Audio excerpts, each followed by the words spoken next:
जब से इंडिया में टिकटॉक बैन हुआ है तब से लगता है कि पूरी दुनिया ही जैसे इस ऐप के पीछे पड़ गई है। कुछ दिनों पहले यूएस प्रेसिडेंट डोनाल्ड ट्रंप ने कहा था कि अमेरिका भी टिकटॉक को बैन करने के बारे में सोच रहा है। साथ ही ऑस्ट्रेलिया भी इसको हमेशा के लिए अब गुड बाय कहने की तैयारी में है। यानी जब से इंडिया में टिकटॉक का बैन बजा है, हर जगह इस ऐप के लिए बुरी खबर आ रही है। लेकिन इन सभी बुरी खबरों के बीच टिकटॉक वालों के लिए एक अच्छी खबर अब सामने आई है।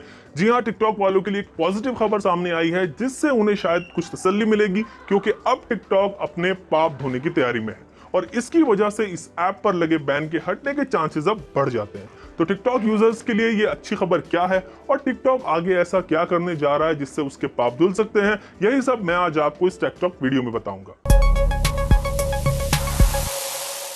सबसे पहले आप ये जानिए कि इंडिया में बैन किए जाने के बाद टिकटॉक की जो पेरेंट कंपनी है ByteDance, उसका कहना था कि इस बैन ने उसके $1 बिलियन यानी कि 75 अरब रुपए के एक्सपेंशन प्लान को डीरेल कर दिया, पूरी तरीके से डीरेल कर दिया। यानी कि ByteDance जिसके 3 ऐप्स बैन हुए हैं, टिकटॉक, हेलो और वीगो वीडियो, वो इंडिया में अपने बिजनेस को बढ़ाना चाह रही थी, पर अब ये सब कुछ एक सपना बन के रह गया है। यहाँ पर आप ये याद रखिए कि चाइना के बाद इंडिया टिकटॉक के लिए सबसे बड़ी मार्केट थी, तो इससे आप कंपनी के नुकसान का अंदाजा लगा सकते हैं। पर ये नुकसान तो हुआ, लेकिन अब यूएस और ऑस्ट्रेलिया में भी टिकटॉक को बैन करने की बात चल रही है। यानी अभी टिकटॉक को और ज्यादा बुरे दिन देखने हैं। लेकिन इन आने वाले जोर के झटकों से बचने के लिए टिकटॉक कुछ नया करने की तैयारी में है, जिससे उसे लगता है कि कंपनी की जो रेपुटेशन है वो सुधर सकती है और शायद इंडिया में जो इस ऐप पर बैन लगा है और फ्यूचर में जो बैन लग सकते हैं उनसे कंपनी बच सकती है। तो अपने पाप धोने के लिए टिकटॉक क्या करने जा रही है, चलिए आपको बताता हूं। तो टिकटॉक अब चाइना को भी टाटा बाय बाय बोलने की तैयारी में है और अपना ग्लोबल हेडक्वार्टर्स किसी दूसरे देश में बनाकर काम करना चाहती है।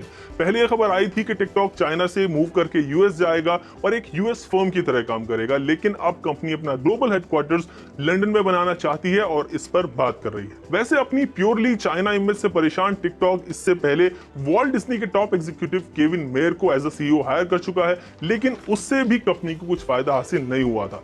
ऐसी भी रिपोर्ट्स आई थी कि जब यूके गवर्नमेंट ने हुआवे को 5G से बैन किया था अभी कुछ दिन पहले, उसके बाद टिकटॉक ने लंदन शिफ्ट होने के प्लान को बदल दिया था। लेकिन according to a report, TikTok is still considering shifting to UK. China के बाहर हेडक्वार्टर से टिकटॉक को लगता है कि उस पर जो एक चाइनीज फर्म होने की वजह से इल्जाम लगते हैं वो नहीं लगेंगे और फिर टिकटॉक को एक यूरोपियन फर्म या फिर एक लंदन बेस्ड फर्म के नाम से जाना जा सकेगा। एक्चुअली किसी कंपनी के यूरोपियन या फिर इंडियन या चाइनीज होने से कुछ फर्क नहीं पड़ता, इट्स नॉट एन इशू है उस देश की पॉलिसीज जहां पर वो कंपनी काम करती है।